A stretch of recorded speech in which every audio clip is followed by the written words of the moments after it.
So here we go. On June 6, 2020, over 4,000 Shoreline residents came to Cromwell Park in attendance of a peaceful demonstration to protest the murder of George Floyd by the Minneapolis police, among other acts of police brutality, abuse, and murder of Black and brown men and women across the United States.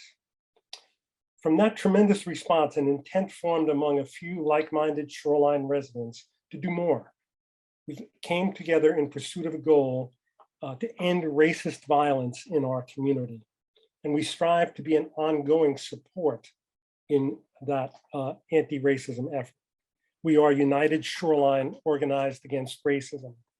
We invite you to participate with the city staff and our Shoreline community to eliminate the harms that happen to our entire community when racist violence occurs to Black, brown, Latino, Indigenous, and Asian people in our city. It's sometimes thought that racism only hurts Blacks. We live in a divided and very stressed time in our community. We have only to look at the tremendous toll the pandemic has taken on people from all racial backgrounds, including whites, to realize how destructive the divisions in our community have been to all of us. People in mental health crisis, people experiencing homelessness, drug and alcohol addiction, and poverty have something in common. They've been unsuccessful in solving their problems by themselves.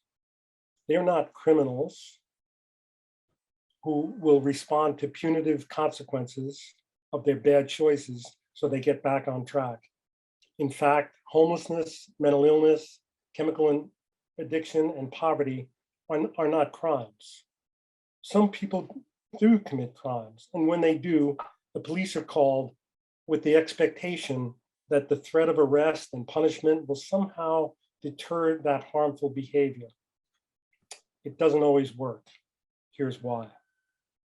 I had a loose board on my deck, so I grabbed a nail and some hammers, and I started to pound the nails in.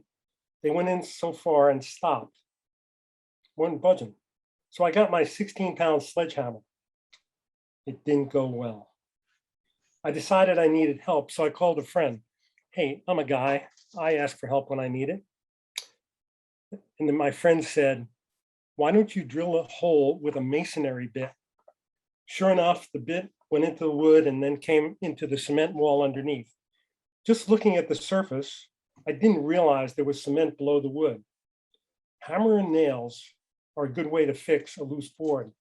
But when that fails, I need to understand what's happening below what I am able to see. Police use of force, or even the threat of use of force, is a good way to stop some people from doing harm. When I leave my house, I'm pretty sure that no one will break in and steal my stuff. I walk around my neighborhood and no one tries to hit me or take my money. I assume deterrence is working. But when I ask my friends of mine who are homeless or mentally ill or chemically addicted, and friends of mine who are Black, brown, Indigenous, Latinx, Asian, old folks, women, teenagers, do you feel safe? Is deterrence working? They say, not always. To have a community we all feel safe in, we can't rely on just one tool. We need lots of people working together, using their different tools and skills to look below the surface and understand and provide effective solutions.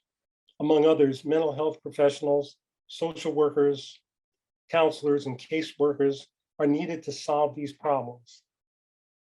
Our city needs to hire people for those roles, just as they hire people for other concerns.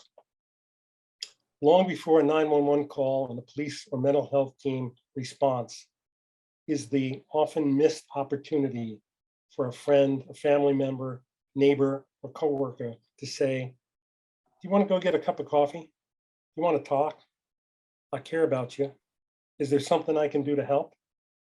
Sometimes it's the willingness of the person asking to help to admit their own struggles and needs. What does this have to do with making our city an anti-racist community? The problems people in our city face are extremely difficult to solve. There's no single approach that will work for all situations. There needs to be multiple tools and techniques to solve these problems. Looking below the surface to understand the problem, that's only part of it. Looking beneath the outward appearance of the people in our community is also urgently needed. It might seem that a person who looks like me, an old white guy, is the person who knows best how to solve my problem. But that is only looking at the surface. It is much more likely the person who looks different than me, who can actually see below the surface of a problem I'm stuck on, can help me solve it. Shoreline needs that person to help solve these problems. In fact, all of us need to help us. Let us make sure that we don't allow the surface view to deny us help from all different people, from all different races and life experiences to make this city safe and prosperous for all. So growing up in a racist culture can give a person an understanding of the problems in our city that no one else sees. A person who's experienced homelessness at some point in their life might have a better understanding of what it takes to exit homelessness. Likewise, a person who's experienced mental illness or drug addiction might have some really good insights into these issues. City staff must be representative of the diversity of our city. I invite you to come tonight and going forward to add your solutions, observations to these difficult problems. None of us have this figured out, but together we can figure it out. Thank you. All right, Suni's gonna talk a little bit about the anti-racist resolution. Thank you, Bill. And thank you everyone with USOAR for allowing us to have a listening session with this group. Last November, the Shoreline City Council passed Resolution 467, declaring the city's commitment to building an anti-racist community. And through a period of months, beginning in April, we formed an equity and social justice work group made up of staff and community members to look at how we want to go about holding listening sessions. What are the pieces in the resolution that will be meaningful? And so I don't want to spend too much time because I don't want to take away from the focus of tonight's session, but I'm just going to put the link in the chat. And we are over the next phase of actually holding sessions with community members, prioritizing communities of color and co-creating and collaborating on what folks really want to have the focus of the discussions be on. So USOAR has been, well, you may have mentioned, meeting for over a year and has been really focused on alternatives to police response. So this is why it was why the focus of this discussion is on radar and other pieces tonight. So we're thankful. And if folks have questions, I'll be putting my email in the chat as well, and we can follow up too. But thanks again for hosting us tonight. And I will turn it back to Bill. All right. So at this point, what are your responses? What does community safety mean to you? What do you want to see from your Shoreline Police services? Comments? We can unmute and talk directly or throw it in the chat, whichever works for you. I'll throw something out there. Sure. I think one thing that I can appreciate, if possible, if there are ways that we can, being a Shoreline resident, get to know some of the officers. I think it makes a big difference when an officer shows up and you know that officer somewhat. I think that it can make communication easier. There's more trust there. So if there are programs or ways that can happen, I know it's difficult with COVID right now, but even on the internet, you know, if there's just ways, I mean, maybe there's an officer every week that just spends 30 minutes on a Zoom call, getting to know whoever wants to get on the Zoom call. So that's one idea. Thanks, Kevin. Others? What does community safety mean to you? What do you want to see from police, or for that matter, what do you want to see from other approaches the city has to dealing with public safety?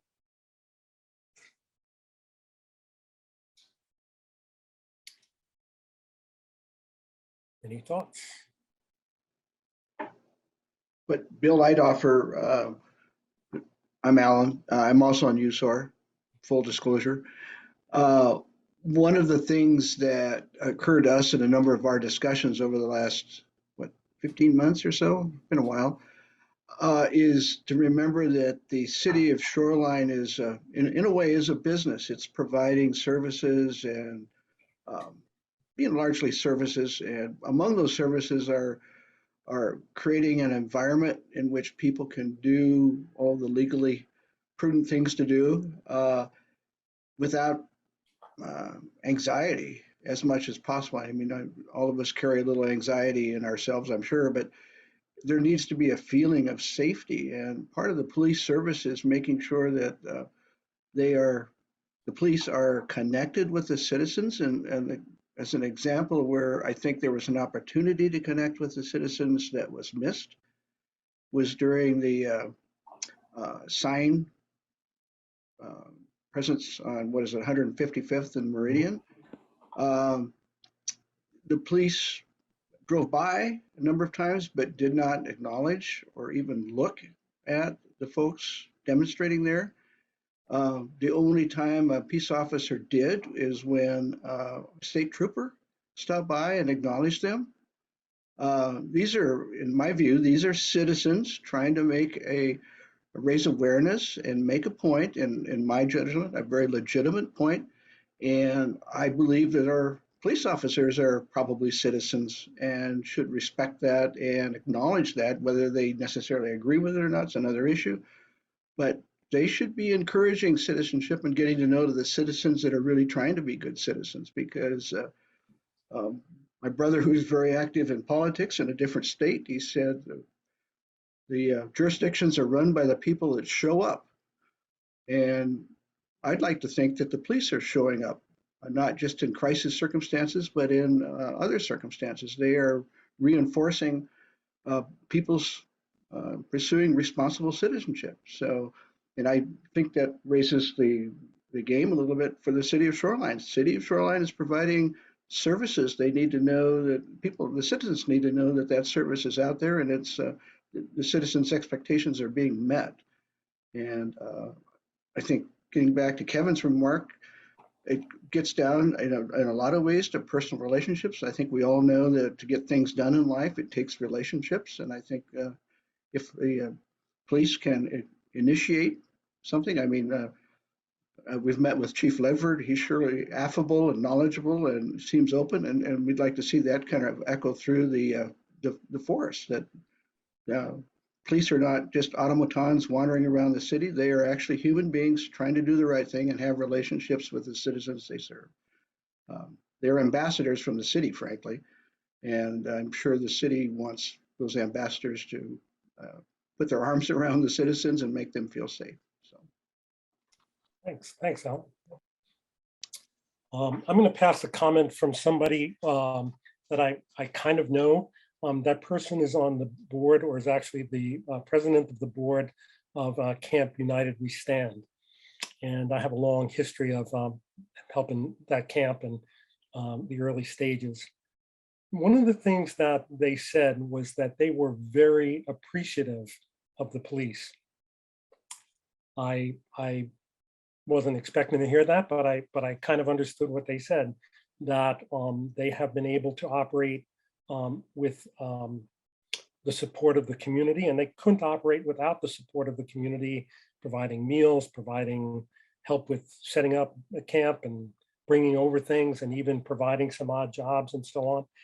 And the camp also was pretty involved in patrolling the area and making sure that at least around the camp, things are relatively secure.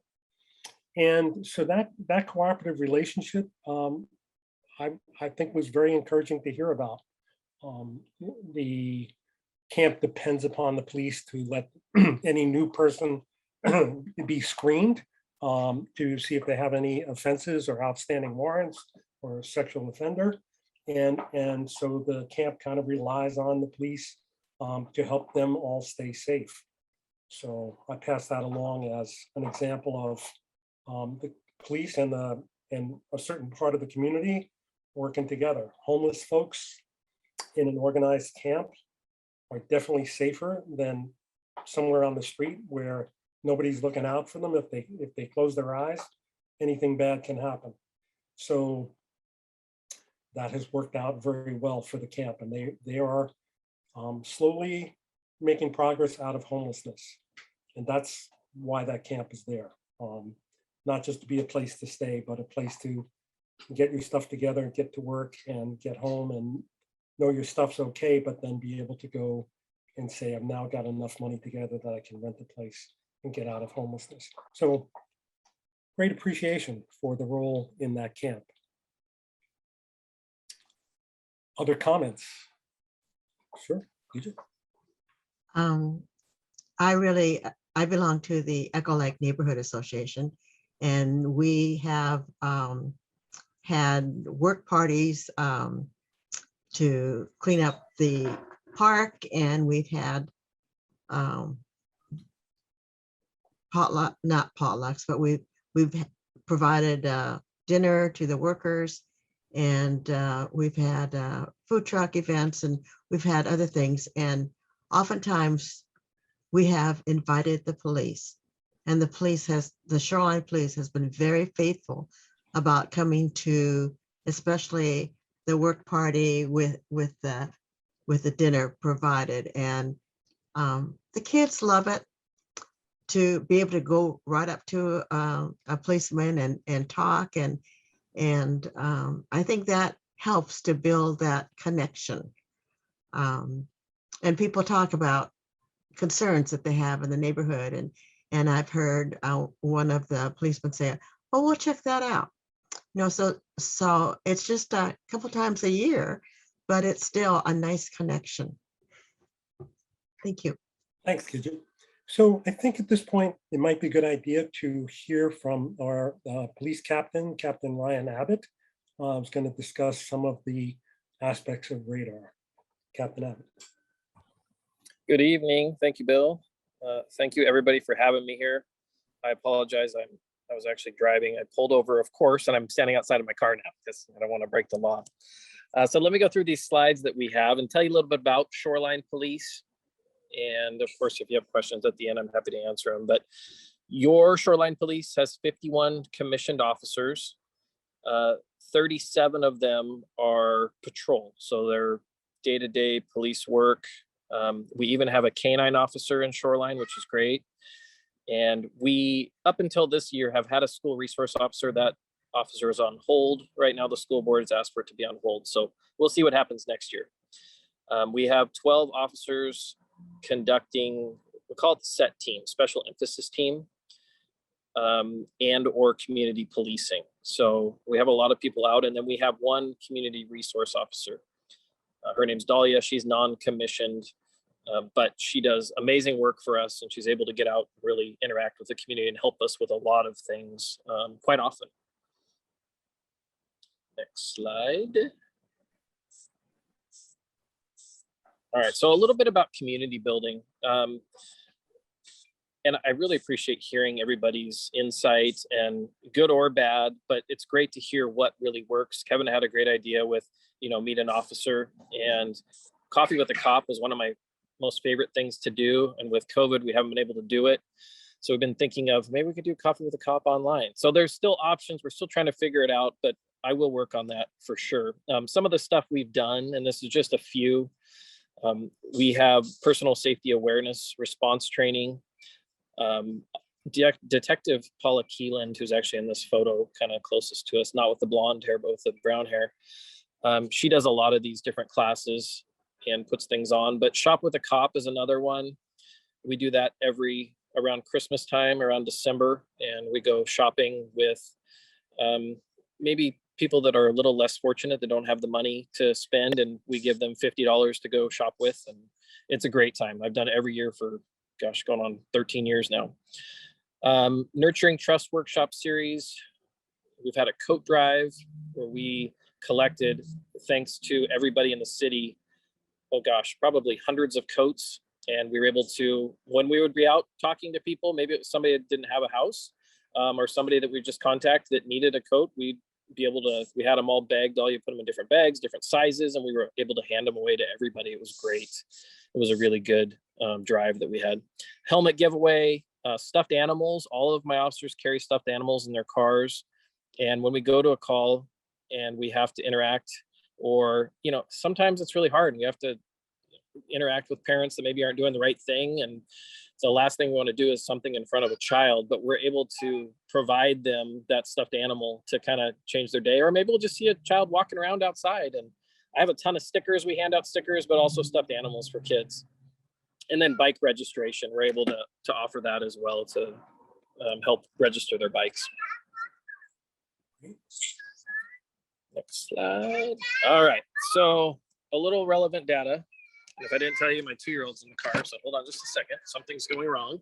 A little relevant data that has to do with uses of force and hate crime. So in the city of Shoreline, you can see where it says 2020, we had 11 hate crimes, and it's quite a jump from 2019, where we only had 3, to 2020, when we had 11.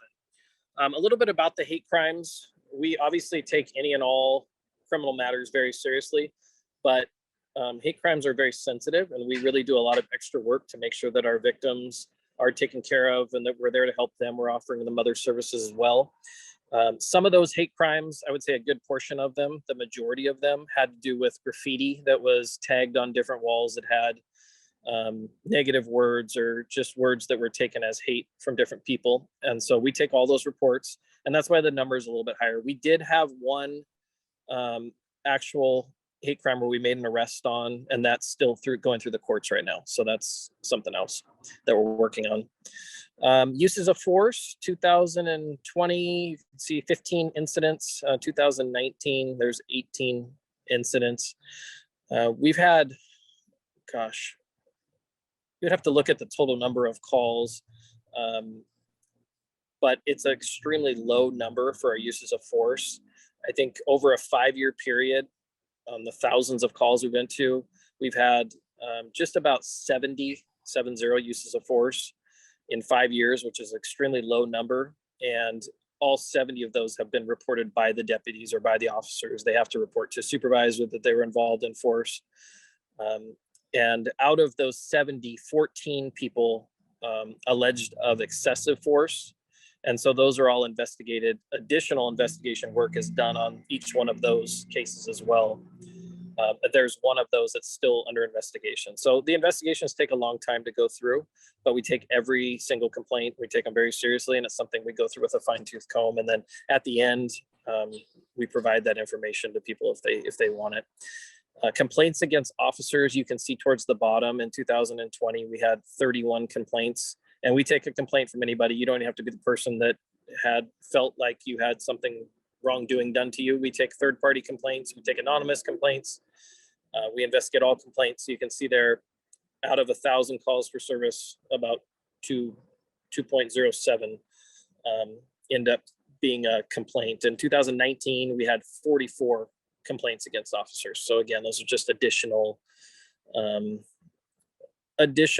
investigations that we do and follow up on to make sure that we get to the bottom of exactly what happened. And then there's a findings that comes out of there.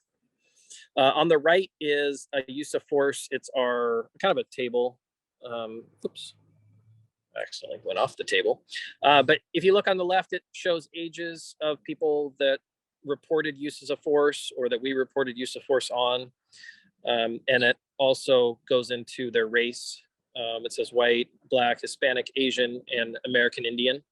And so you can see there exactly what age groups most of the force was used on, and then the percentages at the bottom, so you can kind of follow along if you can see that on your own. I won't go through it all because there's a ton of info on there, but you can look through that, and that's really good information as well. I think that's it for my slides. Am I right? Are we on to Brook? Or back to Bill? Thank you. That's very helpful. Yes, of course, Bill. All right.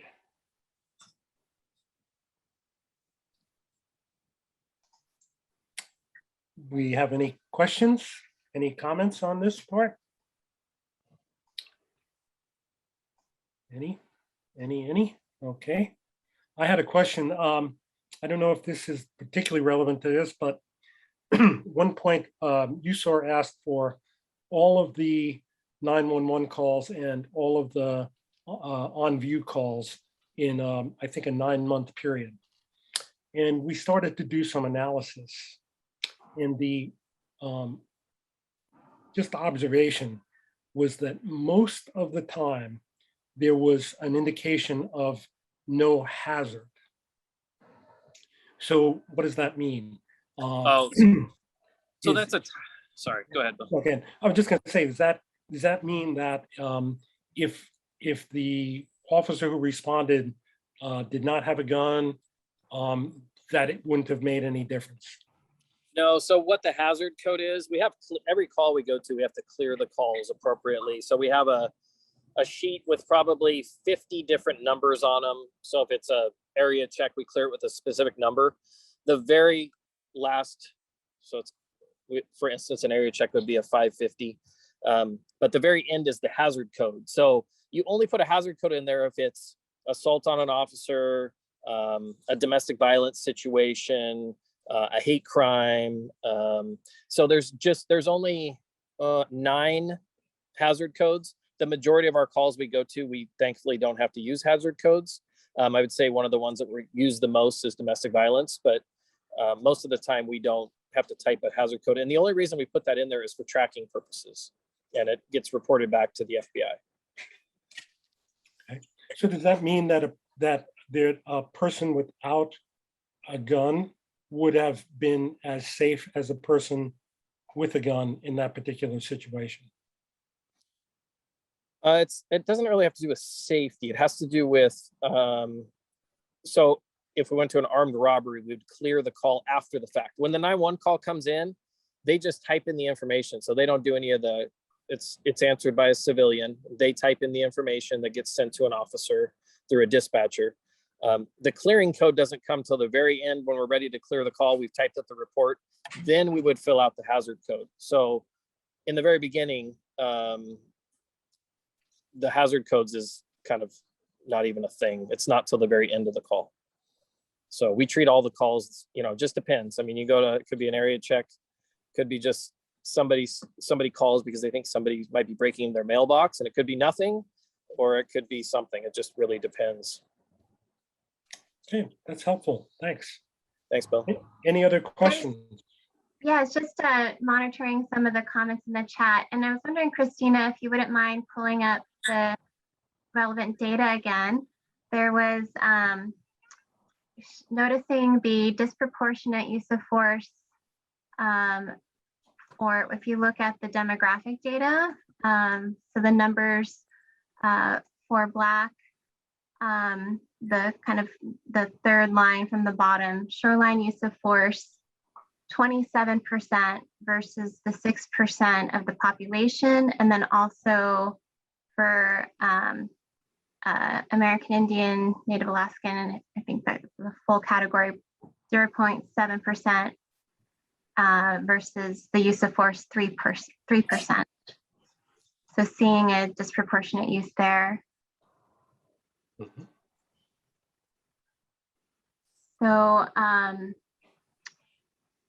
and I think there's been a question before, and Ryan, do you know if for the demographics, is that a observation or that the officer is using, or is that is the person's self-identifying? Do you know?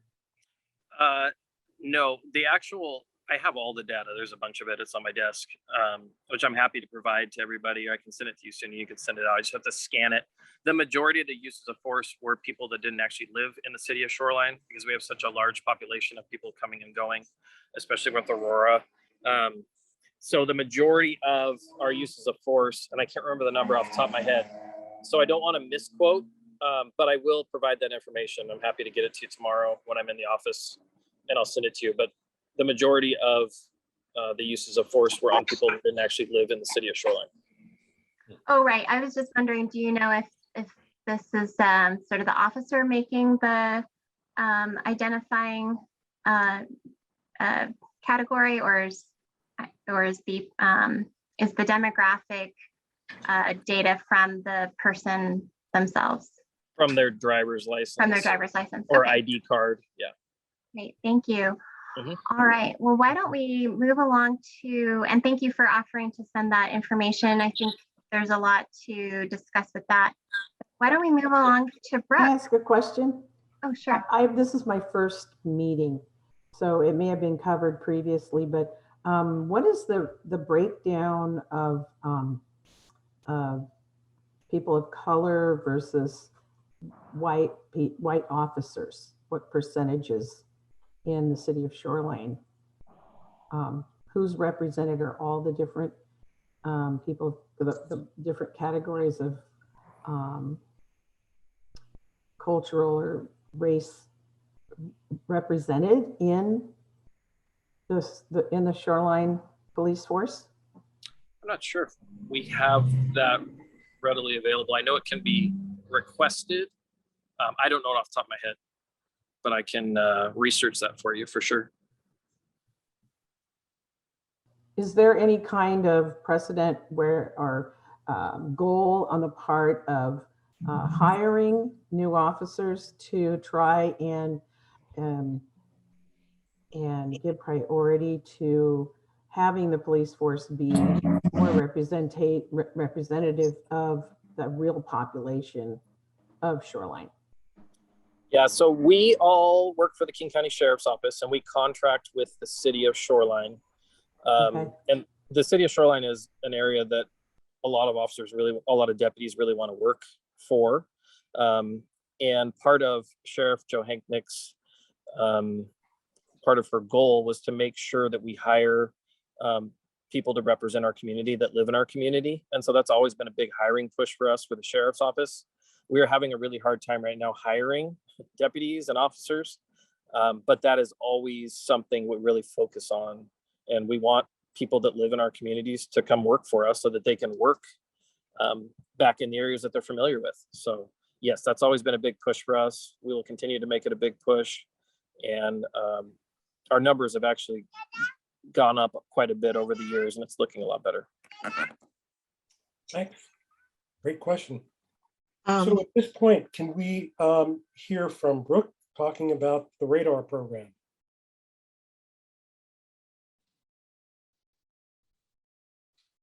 Okay, so I think someone else is advancing the slides, or am I? Let's see, I can try. Well, thanks everybody for having me. I'm so excited I always love speaking about the Radar Navigator program. Somebody asked me earlier if I'm a North King County resident, and I am. I'm in the radar catchment area, not in Shoreline, but really happy that I can work on a program that serves my community. So I'm just going to take a little bit of time to give the basics of what the program is. And I'm happy to take questions throughout. If I say something that's raising a question or a thought, we can kind of keep it informal. I want to make sure that I meet your needs and give you the information that you're looking for. So I'll talk a little bit about the program, kind of where we're hoping that it's going, and our history in the city of Shoreline in the last couple of years. So Radar started in Shoreline actually about 5 or 6 years ago. The King County Sheriff's Office initially funded the response plan component, and then quickly found that they could use Navigator social workers and started then within a few years sharing those with other cities. So we've grown a little bit out of the city of Shoreline's great efforts.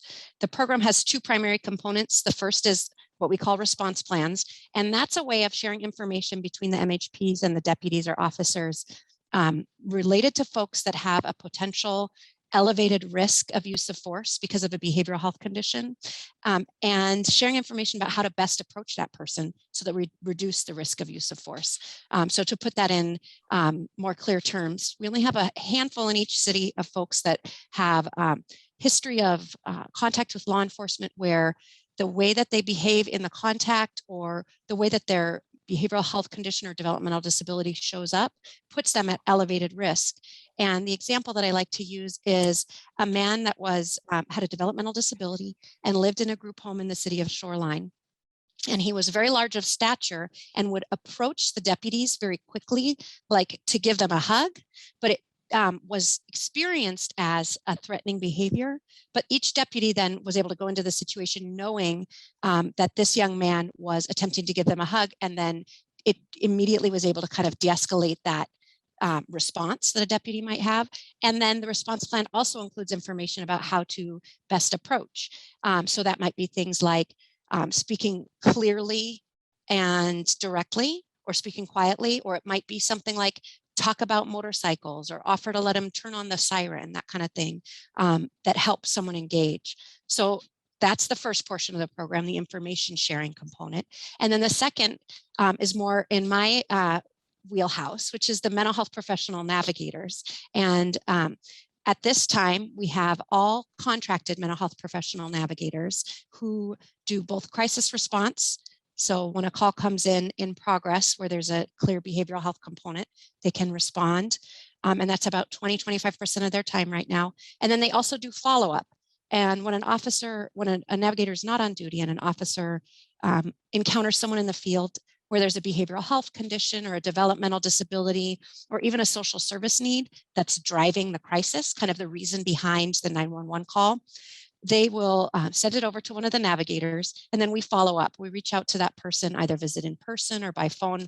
We're doing a little bit more phone in COVID, but we continue to do in-person outreach. And our goal is really to figure out what's going on behind the 911 call, what's underlying this crisis, and what is the system of care that we can navigate someone to help make sure that that crisis, or ideally that crisis won't happen again.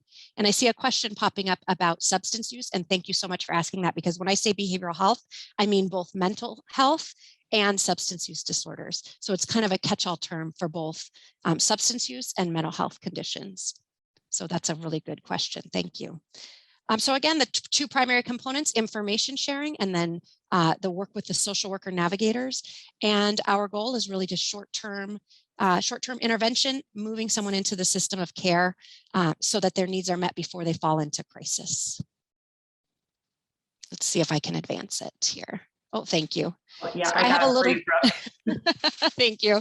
I have a little bit of data to share specifically for the city of Shoreline. I have 2021, just the first half of the year, the first 2 quarters, and then a little bit of 2020 data. So in 2020, we served 124 individuals in the city of Shoreline. In many cases, that was several follow-up visits. About 16% of the folks we saw were living homeless. 54% reported a disabling behavioral health condition. And the way that we classify that is if they're self-reporting a behavioral health condition that impacts 2 or more domains of their daily life. And then about 7% had a military history. So for the first half of this year, we've served 103 individuals. And of those, I have some data on the race breakdown. We don't have race information for everyone that we encounter because we don't have access to the law enforcement data systems. And so we have data on race when to kind of answer Sunny's question from earlier, when someone self-reports it or when we have that information provided by law enforcement. So you'll see in this case, our N is much smaller than the number of individuals served. In other words, the sample size we have is 59. And of that, about 81% were white and 19% Black, Indigenous, or people of color. Question in the comment box, is a radar professional available 24/7? No. So radar navigators are we're about a 5-year-old program, but we have about 2 years of full implementation with funding from King County. And what that looks like is 4 to 6 part-time contracted navigators. And so by no means are we covering the full 24 hours or 7 days a week for our community. It's our goal to get to where we at least have coverage 7 days a week during the hours when those type of calls are most likely to come in, but we're not there yet. Okay, next slide, please. So that goes to just what I was saying, that our current model is 4 to 6 part-time contracted navigators. That's what we have funding for. So they do in-progress calls as well as follow-up outreaches. About 20 to 25% of their time is spent direct response. In other words, a 911 call comes in, the officer, grabs the navigator if someone's in the office, or somebody that's in a car, they'll call in and say, hey, I have a navigator in my car, we'll take this one. And the coverage is limited because of our staffing levels. Our goal, though, is to get to where we have 7-day-a-week coverage in the hours. Roughly 10 to 10 is where we see the most calls coming in where there's a behavioral health component where a navigator could be useful. I am very happy to report, we are transitioning our funding to full-time positions, which not only will that help recruit, but it's also an equity strategy. Somebody mentioned the having a police force that's representative of the community. It's also a strong goal of ours to have a navigator team that's representative of the community.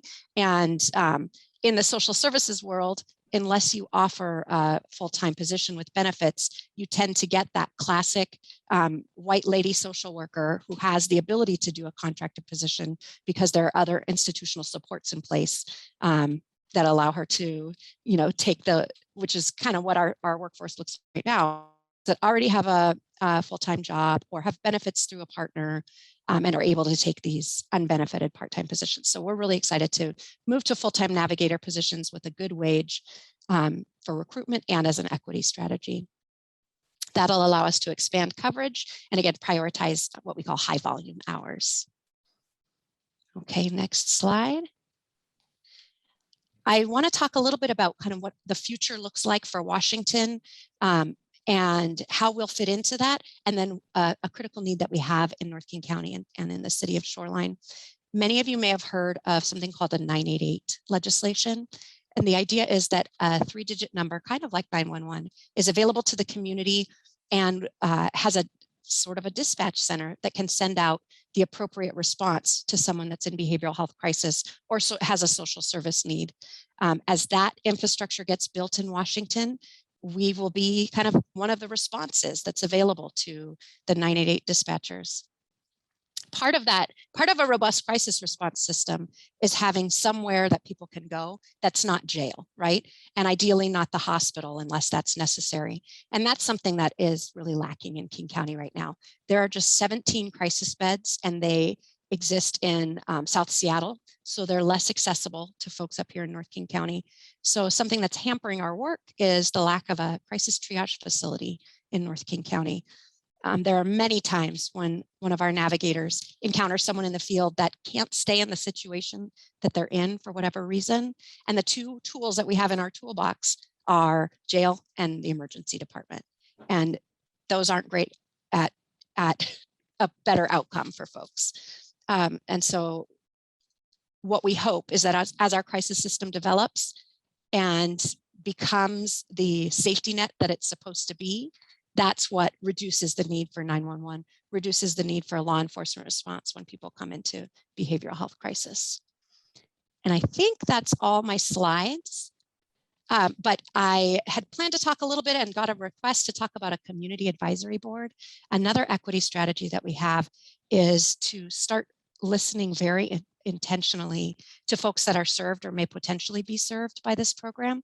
And so in early 2022, it's our hope to start something like a community advisory board that is made up of folks that self-identify as needing these type of services, either self-identify as having a behavioral health condition or having experienced homelessness or even having lived experience with the crisis system and the criminal legal system.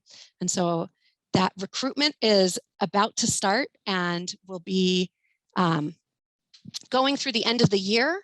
And then looking at, I've reached out to the equity folks at a number of the cities and at the county, including SUNY, to help me figure out what's the best way to define that? What's the best way to make the table so that it's equitable? And how is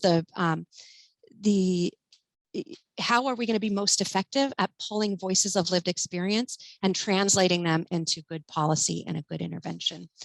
So that's my little 2 minutes on the Community Advisory Board. More to come soon, but I appreciate that this group exists, and I'll definitely share the materials as soon as they go out. Right now, those materials, the recruiting materials, are sitting with NAMI, the National Alliance on Mental Illness, who have asked to, and they've been super supportive so far. They're just taking a look and making sure that even the language that we use around recruiting members for the advisory board is inclusive. I should also say that we plan to pay a stipend because we want to make sure that it's accessible to folks whose first of all, their time and their expertise is super valuable, because we want to make an intervention that's useful, right? And second, we want to make it accessible to folks that are either low income or have other considerations on their time. Wow, thanks, Brooke. That's great. A couple of questions in chat. I'm just looking at. Do you want to take those, Brooke? Yeah, I saw them go by, but didn't have a second to read them. Let me open it up here. Sure. There's one that says, and maybe you could talk about the funding, Brooke.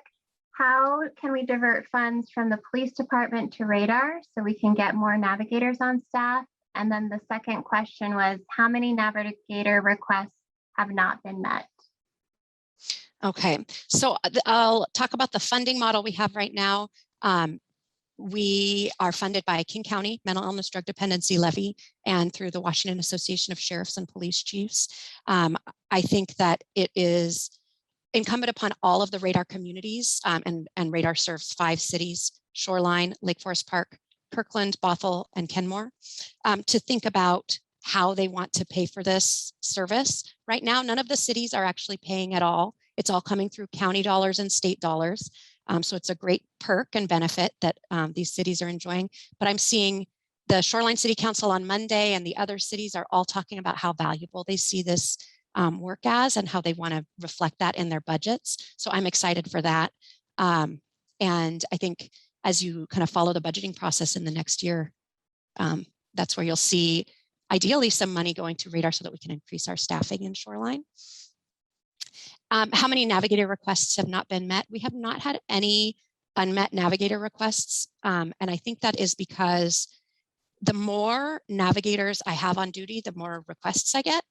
So it's kind of like it grows at exactly the right speed, because the more officers are aware of it, the more they think of it when they're in the field as an intervention. And so we always have enough to do. We always have more than enough to do, but luckily we have not had to not outreach someone because of limited capacity. So an observation that the terminology crisis response, someone is experiencing a problem that's affecting them, affecting other people, it's noticed, and somebody makes a call either to 911 or hopefully to 988. The understanding that exists is that most of the time, a crisis is down the road from the initial indication that there may be a problem. The initial indication may be person refused their meds. That was Tuesday. Now it's Friday. Now not taking their meds is going to start having very serious consequences. What point does somebody call and say, my loved one or my neighbor or my friend has stopped taking his meds, I need some help here? And how easy and accessible is it for people to do that? That's such a good question. It makes me think of what you said in your opening remarks about how we would have a better society if people just checked in and took someone out for coffee. And as a person that comes from the human services system, I feel comfortable saying that our human services system has really failed. It's failed to meet people's basic behavioral health needs in their communities. And I often say that law enforcement has become the safety net beyond the safety net, because the system has failed way back when people needed preventative care and basic mental health and substance use disorder treatment. So what we see when people fall into crisis, you're absolutely right.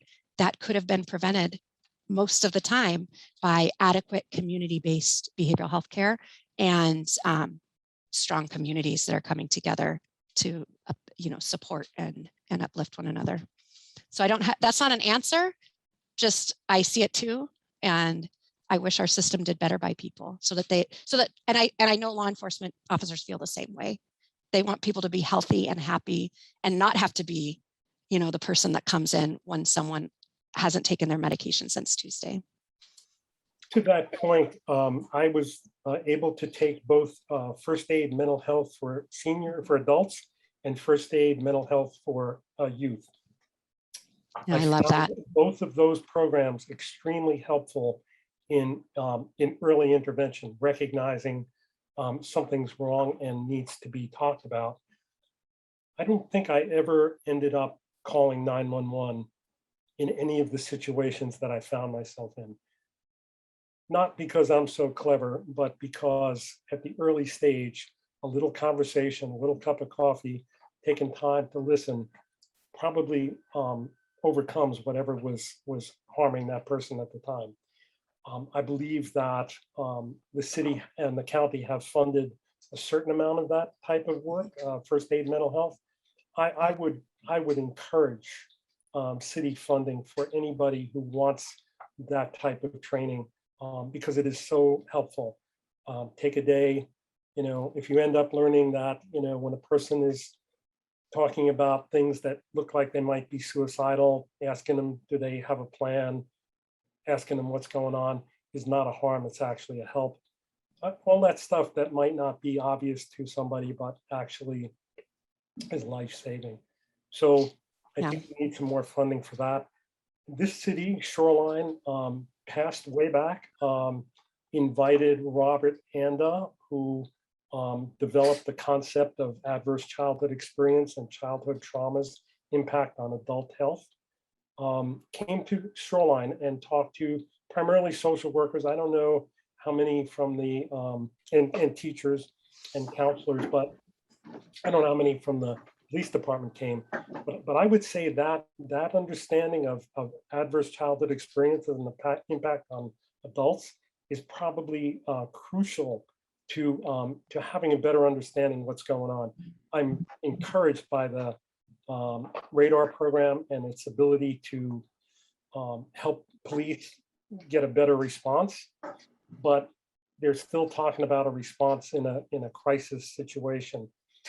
Knowing what adverse childhood experiences does to people has the possibility of helping people intervene way before that crisis comes to fruition. I'm going to say something tough. This is almost personal. Most of the harm that happens to people is never reported, never. Most of the harm that happens to people happens to children. And the way that we handle that as a community is not so good. There needs to be better ways to deal with it. But part of that is awareness. Part of that is understanding that the child who witnesses his parent incarcerated is probably in a lot of trouble. He might not say anything, he might not do anything, he might not do anything, but somewhere down the road as an adult, that comes home to roost, and that kid's in trouble. That adult is now in trouble. And early awareness of those kind of traumas probably go a long way to reducing homelessness, poverty, drug and alcohol addiction, mental health, the whole 9 yards. That's not a solution. That's a statement of a problem, but it just says that a city that is trauma aware and trauma informed, as a citizenry, knowing that my neighbor's kid is going through something changes how I'm going to act. I wouldn't necessarily call the police. I'm not sure who I'd call, but I'd want to know there's something that I could do. And a city that had citizens with trauma awareness would be a very healthy place for anybody to grow up. Thank you, Bill, for that comment. It's actually a really great transition to the next part of the agenda is to have some breakout rooms and to have discussion of some questions that USOAR members had crafted. And just before we move there, there's a question in the chat, Brook, about can radar be expanded to handle domestic disputes, juvenile runaways, and other juvenile crimes? And for other issues where an armed officer actually escalates instead of de-escalates, does an armed officer need to be called if stealing a few apples from the store? I guess, however you want to. Maybe we can take some of these in breakout rooms, and then we are promising to come back and bring those conversations back into the main group. Great. So I'm going to put the questions in the chat, and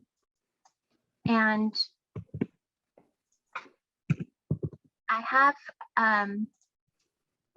have some breakout rooms sort of set up. So we will spend about 10 to 15 minutes. We'll do a little warning beforehand. But the first question, what do community members want to see? And I think some of that is kind of addressed in the way the questions are being asked, actually. What do community members want to see with the alternative responder models? What are desired positive outcomes and goals? What do you want the results and the quality, the look and feel of the service to be? And then what can the city do to support goals that you've talked about as we go into these breakout sessions? So in the sessions, Christina and Colleen and Gidget, thank you for offering to take some notes. And when we come back, if you don't mind just sharing 2 or 3 kind of main things that came up for you in your discussion. And then those of you who don't move away to breakout rooms, those of us who remain in the main room will also have the same discussion. So I will press the button and here we go. So we'll come back in about, I'll give you a warning, but about 10 minutes for discussion. Hello, everyone. We'll see people popping back.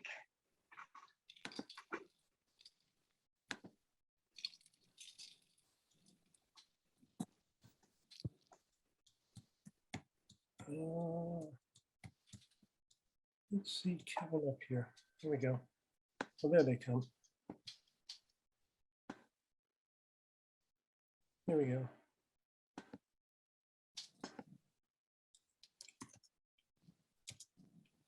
Okay, I think we're all back.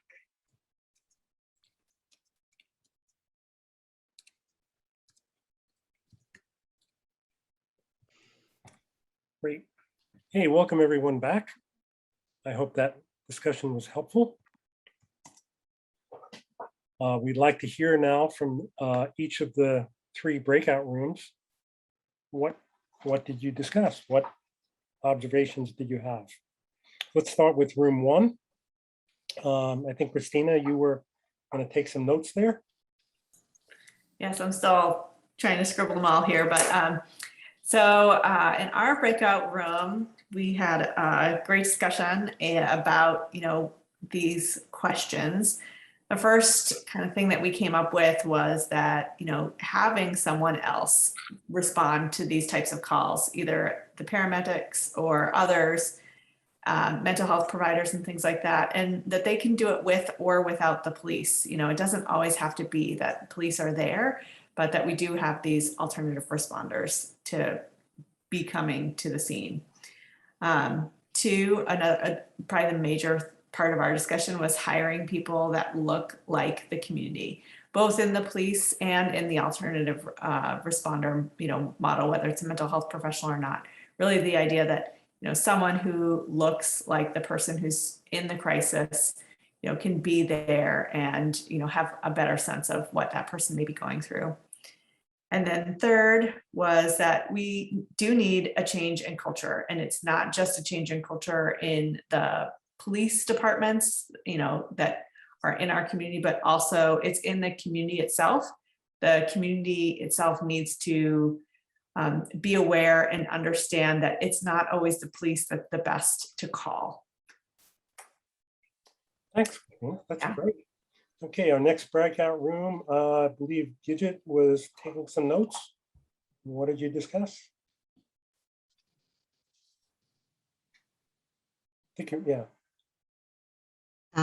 Similar to Christina is why there's so many calls that a policeman with a gun is not probably the best person to de-escalate or to help a person who is in need of some kind of help, that another person with training can really help the person out of crisis, and it doesn't need to be a policeman with a gun. And sometimes that could be even more threatening to a person in crisis. So I think the consensus was that the navigators would be a wonderful addition to how we help people in crisis in our community. Thank you. Thanks, Gidget. That's great. And finally, room 3, Kevin, got some summation, or what did you discuss? Yeah, we had Colleen took notes. Oh, okay. Colleen, what you got? I was hoping you were going to jump in there, Kevin. Well, I'll jump in, but you could start. Go ahead and start. Well, I'll note a few things that I jotted down, but I'd love to hear you add on if you wanted to.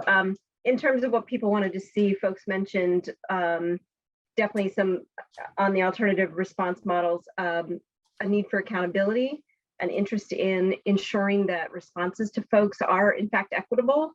And that was reflected in some of what the other groups mentioned as well in terms of hiring the staff that work for the program.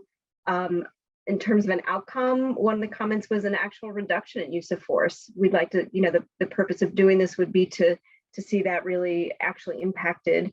That then took folks to the conversation around training, both around implicit bias and de-escalation. But beyond a check the box exercise of training, really, what does it mean to then embed that in a practice that really is an ongoing almost internalization of principles, I think, for folks. And talking about what the city can do, continue to explore alternatives and look at how resources are invested. So Kevin or V, if you want to add anything. Yeah, I'll just add real quick, just to kind of underscore the focus on implicit bias, and I don't know why my camera went off all of a sudden. I think Bill Bear is playing around with my camera.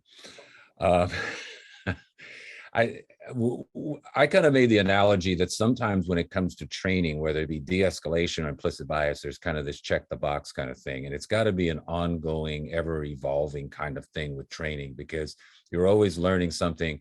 If you were to go to any kind of therapy, like marital therapy or whatever, you don't just go in for an hour and 2 hours and completely reprogram the way you think and you've been thinking and looking at through a certain lens for 20, 30, 40 years.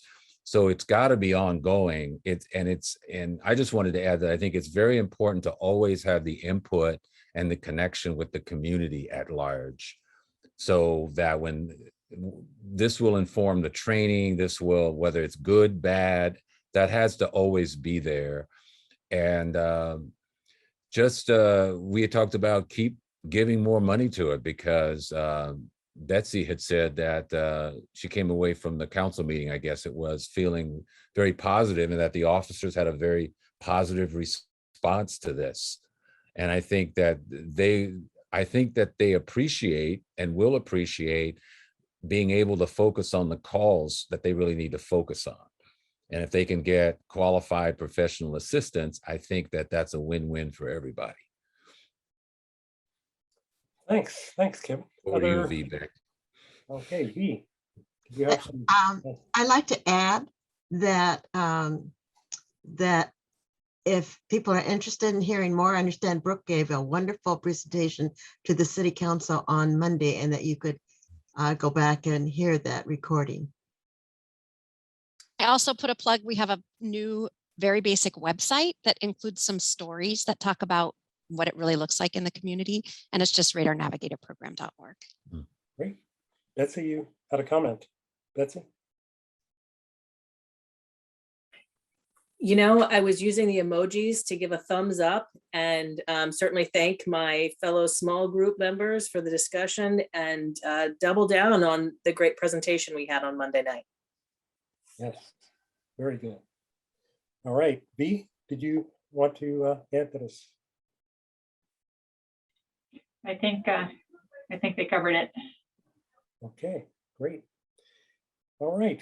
Well, I think we've got, if I could sum it up, a tremendous interest, at least among us, in seeing funding for a alternative to police, that we would use mental health professionals in circumstances to, and we begin to hire people to fill slots in radar. I don't know how that works across cities, but I trust somebody can figure that out.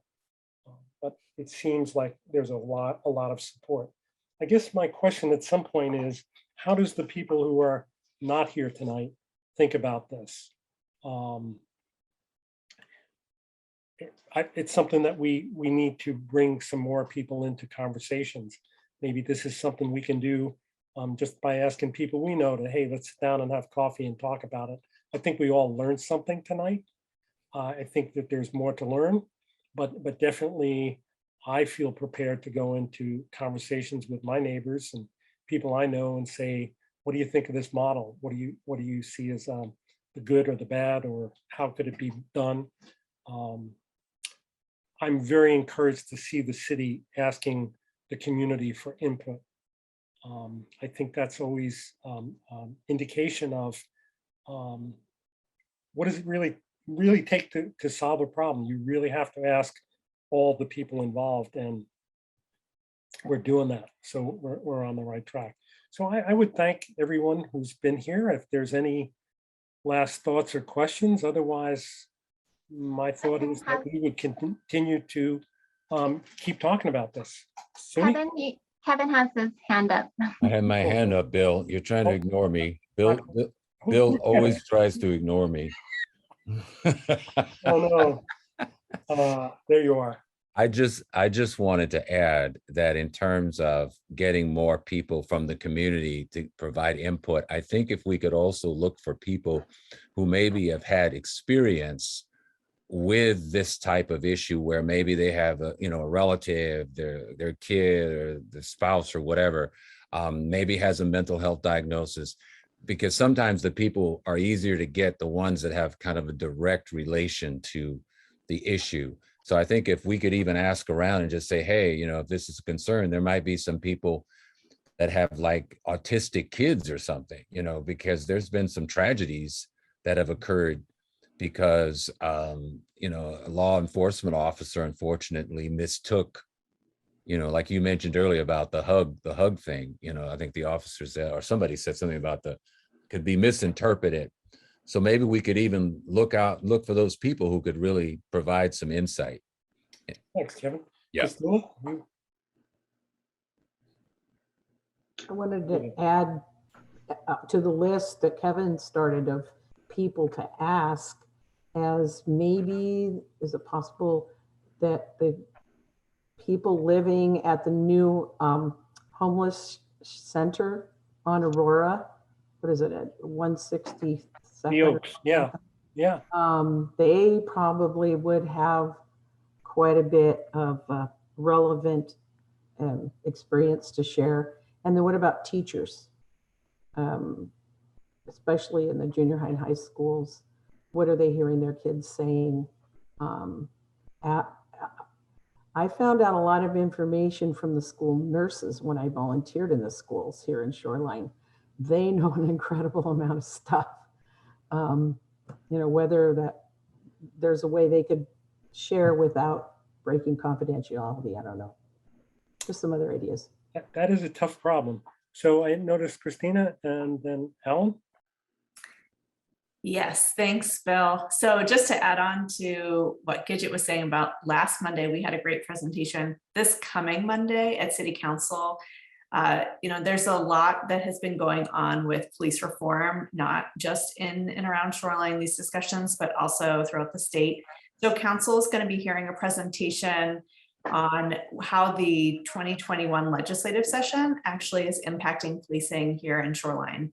And I think for all of you to sit in and listen to that, instead of reading the 18-page staff report that goes along with it, that council needs to read, I highly recommend coming to the presentation and hearing the Cliff Note version and hearing from some of the leadership in law enforcement, legal analysis, and staff in Shoreline to talk about this issue. I would really encourage it because these issues aren't in silos, and how policing is done in Shoreline is the result of many different factors. And I think the legislation is really aimed at some of the same goals that USOAR has for an anti-racist community and more bias-free policing. But we're still in the process of learning what the new legislation means and how it's going to impact Shoreline. And so I'd really encourage all of you to listen in that night or watch the recording later at your convenience. Skip the paper. Thanks. Thank you, Bill. Alan? I just had some anecdotal thoughts. In the theme, I guess, have you ever wanted to help? And in the context of the meeting on Monday night, and then on yesterday I was riding the urban trail, the interurban trail, and I came across a lady who her purse was strewn all over, and she was sitting quite calmly on the grass, and there was no obvious physical issues that I could see. And so I asked her, "Are you okay?" And she just was very kind of despondent. So I asked her again. And then I said, "Are you okay?" And then I went like that. And she said, she just very slowly went like this. This was all in the context of our wise member of USOAR, Fred Sims, having us watch the Al Sharpton eulogy of the young white guy who was killed by a policeman and a deputy sheriff in Arkansas.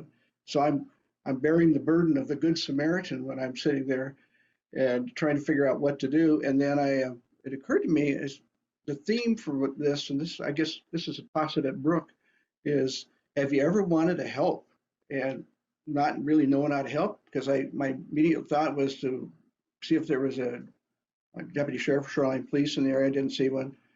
But could have dialed 988. Could you just check on this person? Because I did, it wasn't obvious, but I did want to help. And so that would be the theme. I do reach out to the rest of the community. Have you ever wanted to help? And lay out some of these anecdotal situations. So.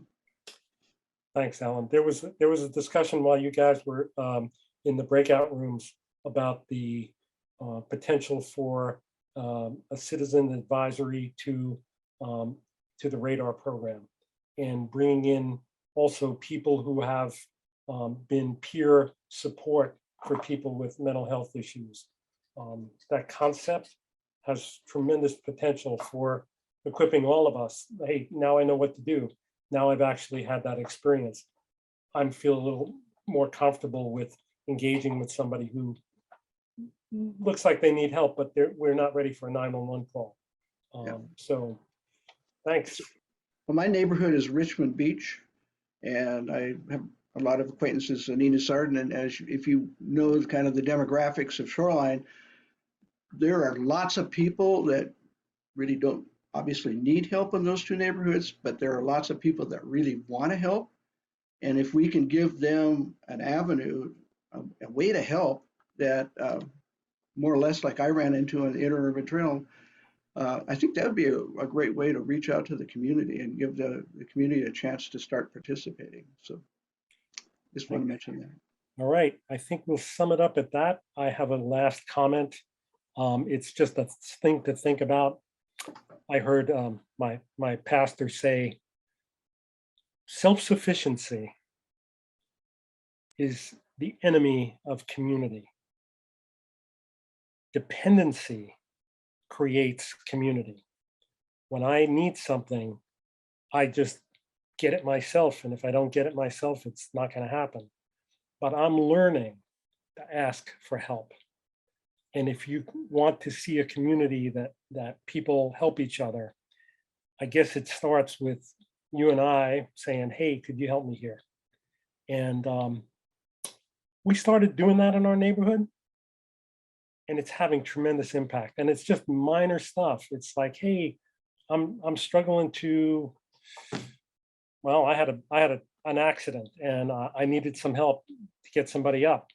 And I was going to ask my neighbor, and thing resolved before that. But let's just start asking for help.